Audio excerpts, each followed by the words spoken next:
Thyroid سے جڑے اہم سوالات جن کے جواب خواتین کے لیے جاننا ضروری ہے۔ B B C Urdu news کے ذریعے انڈیا میں ہر 10 میں سے ایک شخص تھائرائیڈ کے مسئلے سے دوچار ہے۔ 2021 کے اعداد و شمار کے مطابق انڈیا میں تھائرائیڈ کے تقریباً 4.2 کروڑ مریض ہیں۔ تھائرائیڈ کا سب سے بڑا مسئلہ یہ ہے کہ تقریباً 1/3 لوگ یہ بھی نہیں جانتے کہ وہ اس مرض میں مبتلا ہیں۔ ویسے یہ بیماری خواتین میں زیادہ پائی جاتی ہے۔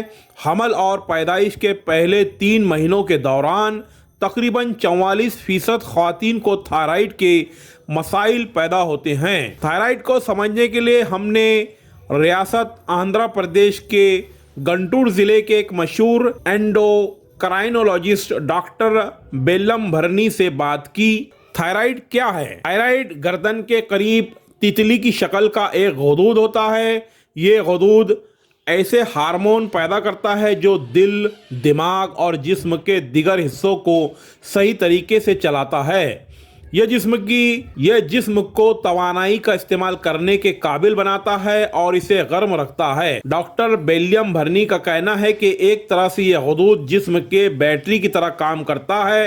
اگر یہ غدود کم یا زیادہ ہارمونز خارج کرے تو تھائرائیڈ کی علامت ظاہر ہونا شروع ہو جاتی ہے۔ تھائرائیڈ کی کتنی اقسام ہیں؟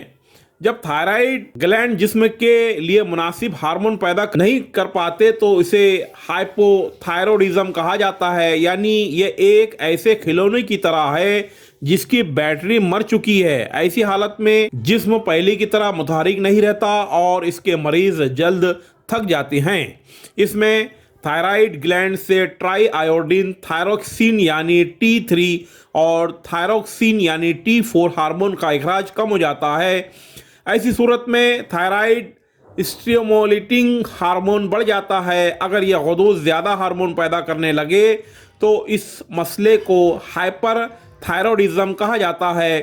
ایسے میں مریض کی حالت اس شخص کی سی ہو جاتی ہے جس نے بہت زیادہ کیفین لی ہو۔ تیسری حالت تھائرائیڈ گلینڈ کی سوجن جسے گوائٹر کہتے ہیں۔ اگر یہ دوائیوں سے ٹھیک نہیں ہوتا ہے تو اسے سرجری کے ذریعے درست کرنے کی ضرورت پڑ سکتی ہے۔ تھائرائیڈ کی علامت کیا ہوتی ہیں؟ ہائپو تھائرائیڈ کی علامت وزن بڑھنا، چہرے ٹانگوں کی سوجن، کمزوری، سستی، بھوک کا نہ لگنا، بہت زیادہ نیند آنا، بہت زیادہ ٹھنڈ لگنا، خواتین کی صورت میں ماہواری میں تبدیلی، بالوں کا گرنا، حاملہ ہونے میں دشواری وغیرہ۔ ہائپر تھائرائیڈ کی علامت ڈاکٹر بیلیم بھرنی کے مطابق چونکہ یہ ہارمون کو زیادہ مقدار میں خارج کرتا ہے اس لیے کافی کھانے اور بھوک لگنے کے بعد بھی یہ وزن میں کمی اور اسہال کا باعث بنتا ہے۔ بھرنی کہتی ہیں کہ اس میں بے چینی، ہاتھ پاؤں میں کپکپاہٹ اور گرمی زیادہ محسوس ہونا،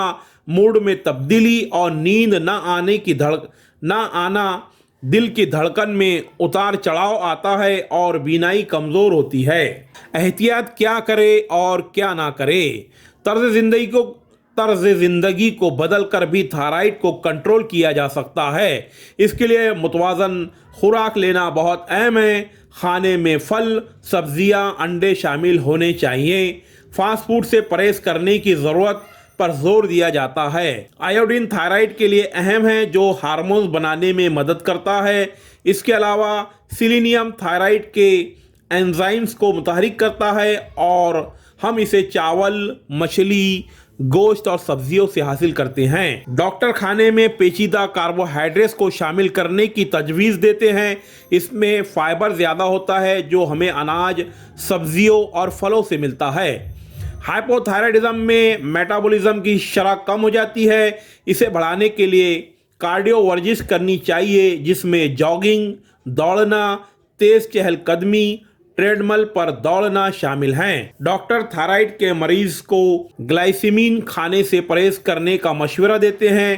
اس میں پالش، چاول، فائبر کم خوراک، ریفائنڈ آٹے سے پرہیز کرے۔ اچھی نیند لینے سے بھی تھائرائیڈ کنٹرول میں رہتا ہے۔ اس کے علاوہ ڈاکٹرز بھی محفوظ خوراک، پیکیج فوڈ سے دور رہنے کا مشورہ دیتے ہیں۔ تھائرائیڈ کا پتہ لگانے کے لیے کون سا ٹیسٹ کرے؟ تھائرائیڈ گلینڈ 2 بڑے ہارمونز پیدا کرتا ہے جن میں ٹرائی آیوڈین